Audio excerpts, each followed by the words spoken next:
2 ദിവസമായിട്ട് വർഷങ്ങളിൽ ഒരിക്കൽ വരുന്ന പനി. എനിക്കങ്ങനെ എപ്പോഴും വലിയ അസുഖങ്ങളൊന്നും വരാറില്ല.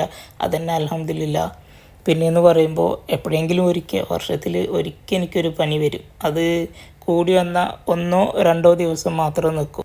ഇംഗ്ലീഷ് മരുന്നുകൾ കഴിക്കൽ വളരെ കുറവായതുകൊണ്ട് ഞാൻ ഡോക്ടറെ കാണിക്കാനൊന്നും പോയിട്ടില്ല. വന്ന പനി പനിച്ച് തന്നെ മാറണം എന്നുള്ളൊരു രീതിയിലാണ് ഞാൻ എപ്പോഴും ഉണ്ടാവാറുള്ളത്.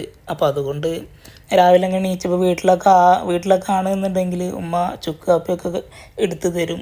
അപ്പോൾ ഇന്നിപ്പോൾ ഞാൻ പുറത്തുനിന്നൊരു ചുക്ക് കാപ്പിയുടെ പാക്കറ്റൊക്കെ വാങ്ങി, എന്നിട്ട് എനിക്ക് പറഞ്ഞു കഴിഞ്ഞിട്ടുണ്ടെങ്കിൽ ഇവിടെ കൊണ്ടുത്തരും. അപ്പോൾ ഇങ്ങനെ കൊണ്ടു തന്നു. ഞാനിപ്പോൾ ചുക്ക് കാപ്പിയൊക്കെ ഇട്ട് കുടിക്കാനുള്ളൊരു ഇതിലാണ് ഇപ്പോൾ ഞാനിങ്ങനെ ഇരുന്നിരുന്നത്.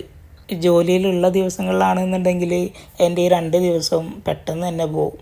പക്ഷേ ഇന്നിപ്പോൾ പനിച്ച് റൂമിലിങ്ങനെ ഇരിക്കുമ്പോൾ ഈ 2 ദിവസം പോകാൻ പെടുന്ന പാട് അതെനിക്ക് മാത്രമേ അറിയണുള്ളൂ.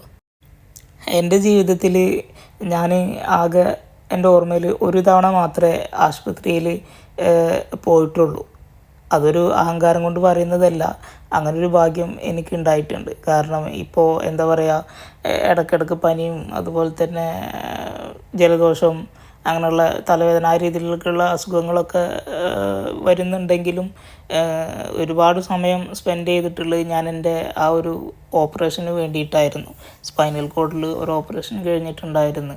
ആ ഒരു ഓപ്പറേഷന് വേണ്ടിയിട്ടാണ് ഞാൻ അത്രയും സമയം, ഒരു 3 മാസം കാലം ഞാൻ ആശുപത്രിയിൽ ചിലവഴിച്ചിട്ടുണ്ടായിരുന്നത്. അതിനുശേഷം എന്നല്ല, അതിൻ്റെ മുന്നേയും എനിക്ക് ഇടയ്ക്കൊരു പനി വരും, ഇതേപോലെ വർഷത്തിലൊരു പനി വരും. അതല്ലാതെ പിന്നെ വേറെ അസുഖങ്ങളായിട്ടൊന്നും വരാറില്ലായിരുന്നു. അത് തന്നെയാണ് ഒരു ഭാഗ്യം എന്ന് ഞാനിങ്ങനെ വിചാരിച്ചിട്ടിരിക്കുന്നത്. ആ ചുക്കാപ്പി കുടിച്ചപ്പോൾ കുറച്ച് കഴിഞ്ഞപ്പോൾ തന്നെ നല്ലൊരു ഉറക്കം വന്നു. പുറത്താണെങ്കിൽ നല്ല തണുപ്പും, പിന്നെ പുതച്ച് മൂടിയിട്ട് ഞാൻ അങ്ങനെ കിടന്ന്